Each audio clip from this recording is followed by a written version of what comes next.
Hey there, Adrian Rosebrock here from Parameterized.com, and today we'll be discussing the traditional deep learning classification pipeline, and more specifically, the steps involved in training any deep neural network. So in our previous tutorial, we discussed the challenges involved with image classification. We're now really going to formalize that a little bit more and start discussing the steps required actually to train a neural network. And we'll be talking about this in terms of image classification, but these same steps apply regardless if you're performing image classification or object detection or instance segmentation. So the first step is to gather your data set. So for this example, you can see we have three classes of images. On the top, we have examples of dogs.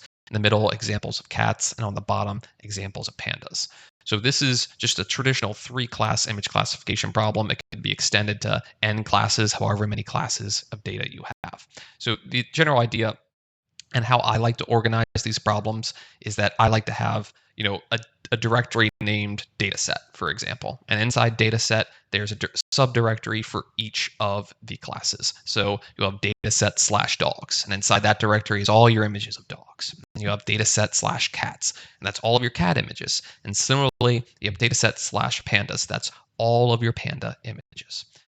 Of course, you can organize your data set on disk however you like. It's just from a programmatical perspective, it's so much easier to store your images within subdirectories for each class because it's so simple to parse out the class labels. You just examine the file path, split based off of your file path separator, and grab the subdirectory to name. Pretty simple. And of course, I'll show you how to do that later in these courses. Then we go into step number 2, and this is where you're going to create your training and testing set. Later on, I'll also show you how to create a validation set from your training set. But for the time being, let's really just focus on the two splits for training and testing.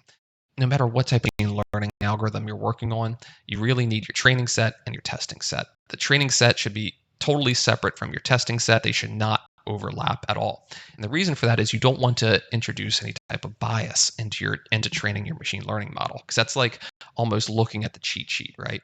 So imagine you're back in school when you're taking an exam and the teacher, she has the answer key, right? So you're not privy to that information. You can't have the answer key yet. But what if the teacher had given you the answer key? Well, then it's simple to score 100% or an A+ on the exam. Just copy the answers down. That's what would happen if you mixed your training set and testing set together when training a machine learning model. You would insert bias because the machine learning model would already have all the answers to everything in the data set. Whereas if you create this training and testing set, well, you use just the training set to teach the model these underlying patterns, and then you can evaluate it on the testing set.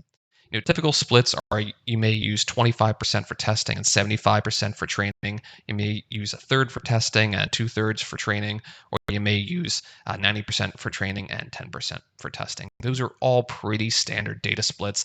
Anything within that range is pretty reasonable of what you'll encounter. So once you've split your data set, you're going to train your network, again, on the training set. If you have a validation set as well, you can use that to evaluate, but you're going to keep that testing set totally separate. You're not going to use it for your training data. So this same pipeline, this same set of steps applies whether you're working with traditional computer vision and machine learning algorithms like your SVMs, your logistic regression models, or if you're working with deep neural networks or standard feed-forward neural networks like your multi-layer perceptrons or your single-layer perceptrons. So again, at this step, you're just training on that training set. And finally, you're going to evaluate the model. The model's been trained on the training set. Let's take our newly trained model, make predictions on the test set, and then compare the predictions from our model to the ground truth, to the answer key.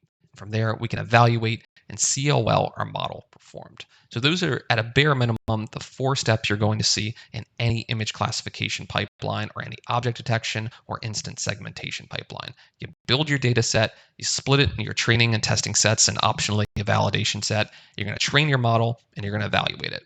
Of course, each of these steps can have sub-steps and their own little idiosyncrasies and their complexities, and we'll cover that as we get deeper inside these set of lessons. But at a high level, just understand these 4 steps, and then you'll be able to look at any machine learning problem and understand at a high level what's going on. You'll understand the concept of, oh, hey, they built their data set here. And then once they were ready to train the network, they created this training and testing set. Once that split was done, then they trained the model itself, and finally, they evaluate. So later in this series, I'll show you how to do all of that with code, of course, because that's what we do here at PyImageSearch. But at a high level, just understand these 4 steps. I hope that helps, and I'll see you next time.